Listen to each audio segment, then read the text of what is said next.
महाराज जनक जब भूमि पुत्र की तरह खेत में हल चला रहे थे तब शांति प्राप्त हो गई। तुम लंकापति हो तो अपने आप को अहंकार में मत लाना। मैं जिसकी पत्नी हूं वो अयोध्यापति है, अवधपति है। मैं तो चाहता हूं भारतीय सेना के हाथ में भी जो कार्बाइन है वो हिंदुस्तान के किसी साधु के आश्रम में बनी हुई हो। एक लड़की अपने पति के साथ भी इतना सुरक्षित अनुभव नहीं करती जितना अपना भाई के साथ सुरक्षित अनुभव करती है। मैं राम को पति नहीं मानता, मैं राम को दुनिया का महानतम प्रेमी मानता हूं।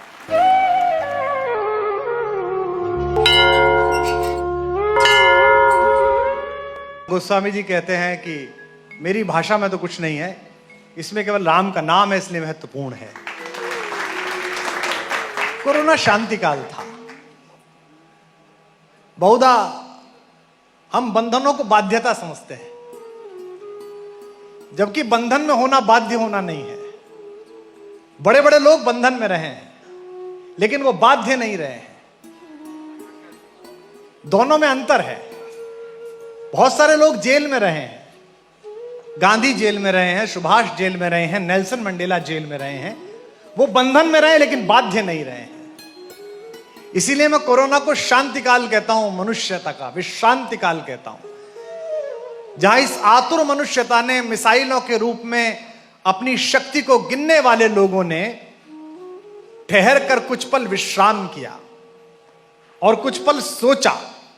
कोरोना में हम ऐसे बंदी रहे जैसे सीता मां भारतेश्वरी अशोक वाटिका में बंदी रही।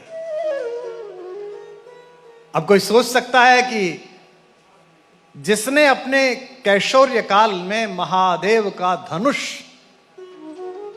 घर में सफाई करते हुए उल्टे हाथ से उठा दिया हो, वो रावण के यहां बंदी रह सकती है? हो ही नहीं सकता। सीता बंधन में थी पर बाध्य नहीं थी। इसीलिए अहंकारी और दुराचारी रावण ने जब जब उनकी मर्यादा के विपरीत बात की, मां सीता ने उसे अपनी शक्ति प्रदर्शित करते हुए कभी अपने कुलवंश के बारे में नहीं बताया। और मैं सदा कहता हूं कि शांति किसके घर आती है, शांति किसके परिवार में पहुंचेगी? शांति पैदा हुई विदेह के घर में। महाराज जनक जब राज्यसभा में बैठकर नीति की चर्चा कर रहे थे तब सीता पैदा नहीं हुई। महाराज जनक जब धर्म संसद में बैठकर धर्म की चर्चा कर रहे थे तब सीता पैदा नहीं हुई। महाराज जनक जब भूमि पुत्र की तरह खेत में हल चला रहे थे तब शांति प्राप्त हुई। इस पूरी कथा का प्रतीक शास्त्र ही अद्भुत है। मुझसे बहुत सारे लोग पूछते हैं, कवि सम्मेलन में सबसे ही चल रहा था, 3-4 साल से राम पे क्यों बोलने लगा? मैंने कहा मैं इसलिए बोलने लगा कि मेरी बेटी ने 15 वर्ष की आयु में मुझसे पूछा कि जहां तक मैंने सुना राम ने तो अपनी प्रेग्नेंट पत्नी को छोड़ दिया था, आप इसे कैसे जस्टिफाई करेंगे? तो मुझे लगा ये काम तो धर्म के महारथियों का था कि वो जनता को, नई जनरेशन को बता पाते कि मर्यादा पुरुषोत्तम राम के साथ जोड़े गए सारे प्रवाद किस तरह पाठांतर हैं, किस तरह बाद में जोड़े गए हैं। और छोटे बच्चों की क्लास में अगर टॉम, डिक, हैरी की कहानियां सुनाकर प्ले स्कूल की मैडम पूछ सकती है कि मॉरल ऑफ द स्टोरी क्या है, अगर वो एक हैरी पॉटर, उस पर आपका मॉरल ऑफ द स्टोरी आ सकता है, तो आपके घर में जो पैदा हुए उस पर क्यों नहीं आ सकता है? लेकिन हमने अपनी वैचारिकी में ये बो लिया है, और ये शायद मानसिक गुलामी की बेड़ियां हैं कि बाहर से जो आया है सब शोभन है, घर में जो बना है वो अशोभन है, उसमें कुछ बात नहीं है। मैं तो चाहता हूं भारतीय सेना के हाथ में भी जो कार्बाइन है वो हिंदुस्तान के किसी साधु के आश्रम में बनी हुई हो। चेकोस्लोवाकिया की और रूस की लेकर खुश हो, भारत की लेकर शंका में हो। तो वो सीता जो रावण के अहंकार को तिरोहित करने के लिए अपने कुलवंश का हवाला नहीं देती। कोरोना कैसा काल था? जिन्होंने मानस जिया, जिन्होंने राम जिया, वो प्रसन्न थे। मैं तो परम प्रसन्न था। जिन्होंने बाजार जिया वो संकट में थे। जिन्होंने परिवार जिया था, जिन्होंने संस्कार जिया, वो प्रसन्न थे। सीता अशोक वाटिका में बंधन में है पर बाध्य नहीं है। इसलिए गोस्वामी जी कहते हैं तृणधरि ओट कहत वैदेही। एक तिनके को धरकर कहा, वैदेही ने क्या कहा और स्मरण किसका किया? सुमिर अवधपति परम स्नेही। मेरे परिचितों में एक बच्ची मुझसे पूछ रही थी कि साहब ये मिथ आपके यहां बड़े अजीब हैं, तिनका रख के ऐसा क्या साहस आ गया कि तिनका रख के रावण डर गया। मैंने कहा व्याकरण के पास जाओ।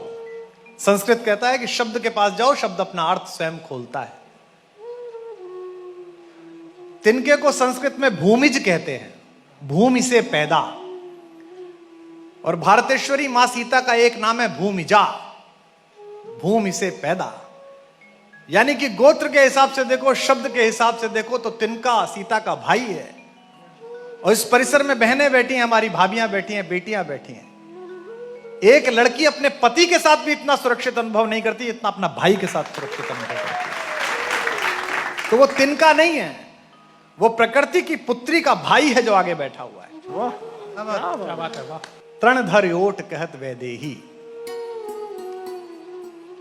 सुमर अवधपति परम स्नेही। कैसे अयोध्यापति? साथ में बताती भी है वो कि तुम लंकापति हो तो अपने आप को अहंकार में मत लाना। मैं जिसकी पत्नी हूं वो अयोध्यापति है, अवधपति है। वो तपस्वी राम का स्मरण नहीं करती, वो अपने प्रेमी राम का स्मरण नहीं करती। मैं राम को पति नहीं मानता, मैं राम को दुनिया का महानतम प्रेमी मानता हूं, जिसने एक आतंकवादी के द्वारा अपहृत की गई अपनी पत्नी के लिए सागर पाताल एक कर दिया, समुद्र पर बांध बना दिया। लोग प्रेम का प्रतीक ताजमहल को दिखाते हैं अक्सर। हो सकता है ताजमहल भी प्रेम का प्रतीक हो, पर ऐसा क्या प्रेम जिसके निरूपण में निरपराध लोगों के हाथ काट दिए जाएं। शाहजहां की अनेक पत्नियों में एक थी वे, और उनके भी शाहजहां दूसरे पति थे। उनके पति शेर अफगन उनकी सेना में काम करते थे, और शायद दर्जन में बच्चे को जन्म देते हुए वो दिवंगत हुई। और जिस समय बंगाल में दुर्भिक्ष पड़ा 24 साल का, उस समय ताजमहल को तामीर कराया गया। जिन लोगों ने ताजमहल जैसी अनुपम कृति बनाई, उनको बाध्य कर दिया गया कि वो दूसरा कोई काम ना करें। हाथ कटा देने का मतलब यही है। मैं किताब पढ़ रहा था तो मुझे बड़ी पीड़ा हुई, दुख हुआ। जिन्होंने सदियों सदियों केवल पत्थर में से भगवान उकेरे थे, जिन्होंने सदियों सदियों प्राषाण में मूर्तियां स्थापित की थी, उन हुनरमंद लोगों को अपने हुनर से वंचित कर दिया गया, और उनकी पुत्रियों को, उनके परिजनों को, उनकी महिलाओं को नृत्य करके अपने रस को बेचकर घर चलाना पड़ा। अगर आप इसे कहते हैं कि प्रेम का प्रतीक है तो मैं असहमत हूं। इससे बेहतर तो प्रेम का प्रतीक बिहार का वो एक उपेक्षित दलित है, जिसने गर्भावस्था में एक पत्थर को पार ना करती हुई अपनी पत्नी को मरते हुए देखा और अकेला हथौड़ा उठाया और जीवन काट दिया, और पहाड़ की अस्मिता को चूर चूर करके उसमें प्रेम का रास्ता बना दिया। वो दशरथ मांझी ज्यादा बड़ा प्रेमी है। राम से बड़ा प्रेमी कौन है? कितना आत्मविश्वास है। सुमरि अवधपति परम स्नेही। तृणधरि ओट कहत वैदेही, सुमिर अवधपति परम स्नेही। आप मुझ में लय हो जाइए, आपको आनंद आएगा। तृणधरि ओट कहत वैदेही, सुमिर अवधपति परम स्नेही। और याद क्या दिलाती हूं उसे? तुझे याद नहीं है कि कौन आया है? तू मेरे से ऐसा प्रस्ताव दे रहा है। असमन समझू रहत जान की, खल सुधि नहीं रघुबीर बाण की। तुझे स्मरण नहीं है राम के बाण का? इसमें श्लेष है। वो राम का भी स्मरण करा रही है और राम का बाण हनुमान आ चुका है उसका भी स्मरण करा रही है कि मूर्ख तेरा अंत निकट है।